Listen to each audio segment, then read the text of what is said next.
Hey guys, so as you can see, I'm finally getting around to filming the second part of my series on opening a shop, and this one's going to be all about shipping and packaging. I'm so sorry it took me this long to get it out, but at least it's here now. Okay, so what I'm going to talk about first is actual packaging, and then I'll go through like a step-by-step process of the shipping process. I'm just going to talk to you guys about like the products that I use, for shipping and for shipping labels. So the three things that I use are the packaging itself, which I use poly mailers, and I definitely recommend that you use these. They're super lightweight, and they're great for clothes, and they're super durable, and they're super cheap. I buy mine from eBay, and I'm going to link it down below, the specific shop that I buy mine from, but it might not be the cheapest. I go back to them over and over again just because I like them, and they're really close to me, so I get them fast. But I buy these in bulk, like 100 or 200 at once. And I buy two different sizes, so I'll list the sizes that I buy as well down below.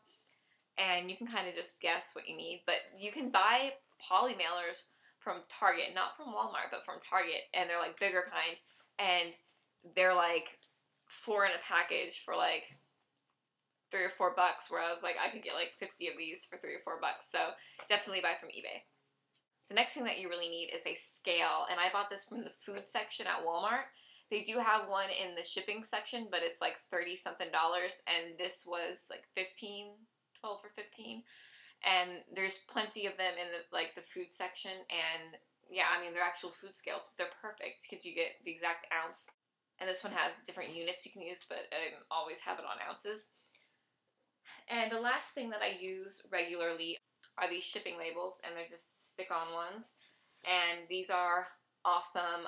The first few months of having my shop open, I used just regular printer paper and tape, just clear packing tape, to tape the shipping label onto the package, but this changes things so much. So definitely buy some of these. Again, you can buy these at Walmart, but they're pricey there.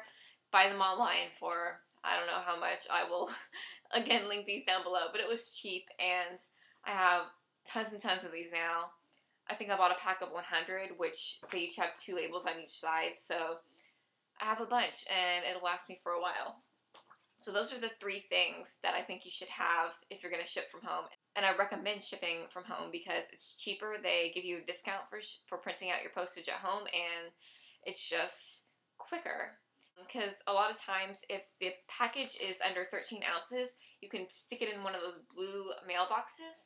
And if it's over 13 ounces, you will take it to your post office and just hand it to the lady because your postage is already on there. Okay, so I'm going to talk to you guys about what happens whenever you make a sale. It's pretty self-explanatory. I don't want to talk to you guys like you're stupid, but I figure if I do it step by step, you guys will understand the process.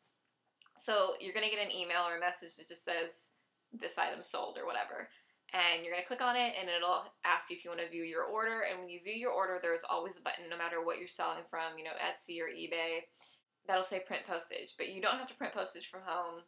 Like I said, you can just put the address on there and take it to the post office.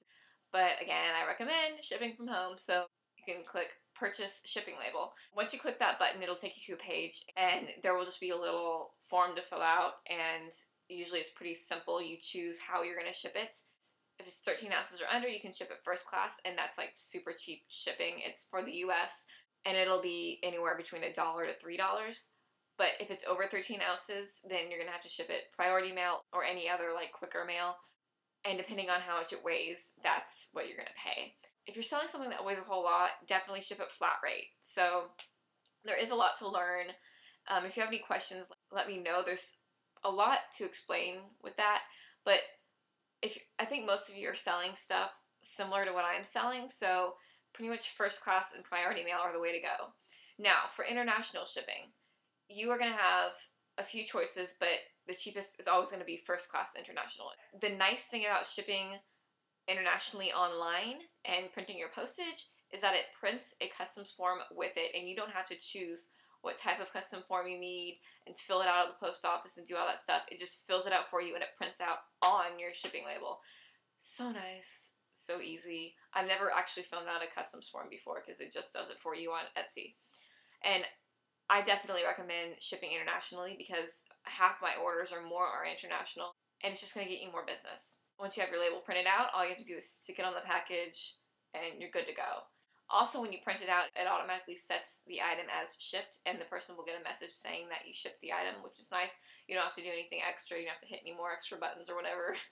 And you're pretty much good to go. You take it to the post office or you take it to the mailbox and you stick it in and you're good.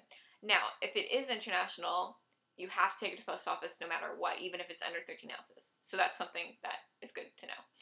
Now, there's a lot that I could go into now. We could go into packaging, because a lot of people like to do fancier packaging than just this. You can wrap your items in tissue paper. You can make your own packaging that's like pretty and has like your company name on it or whatever. I choose to go super simple. I usually put a coupon code inside the package and that's it, and give the person an option of using the coupon code for future purchases. And I'm actually getting nice coupon code like business cards printed pretty soon. I know people who always wrap their items in tissue paper and they add an extra gift inside and all sorts of stuff. And if that's going to bring you customers, then, and you think it's worth it, then totally do it. Now, I know people have had issues with not knowing what to set the shipping price as, and I should have talked about this at the beginning of the video. It's pretty simple whenever you get the hang of it. I go to the post office's website, and I use their calculator, and I get 3 different shipping prices, one for the United States, one for Canada, and one for everywhere else. And you'll notice that there isn't an everywhere else option. You have to choose a specific country, but I always use Australia for that, because Australia is the furthest and the most priciest to ship to, and so I get a good average price of what it's going to be to ship anywhere else in the world. And I usually use either the Australian price or $1 or $2 under, and then I'll just soak up the costs if someone from Australia buys it. So once I have those 3 prices, that's how I set my shipping. And the way you do that, again, is just you weigh your item and then you just put in the ounces on the postage calculator, and it tells you how much it's going to cost to ship, priority mail or first class or anything. And I know sometimes it's going to cost more to ship internationally than the actual item costs. I once sold a skirt for $11 and the person was from Australia, so they paid $14 shipping. And if they want to do that, they'll do it. So don't hesitate to still put a higher shipping cost just because you think, oh, well, they're going to be paying more for this, so they're not going to want to. You don't know if they're going to want to or not, and you don't know how, with the money conversion, what good of a deal it is for them. So do it anyway, trust me, because if they really want it, they'll buy it for that shipping price. I think I've pretty much covered as much as I wanted to. I'm going to have links down below to all the different stuff like my poly mailers and my postage paper. If I left anything out, I'll also talk about that down below, so check it out. Anyway, I hope this was informative, and I will talk to you guys soon. Bye.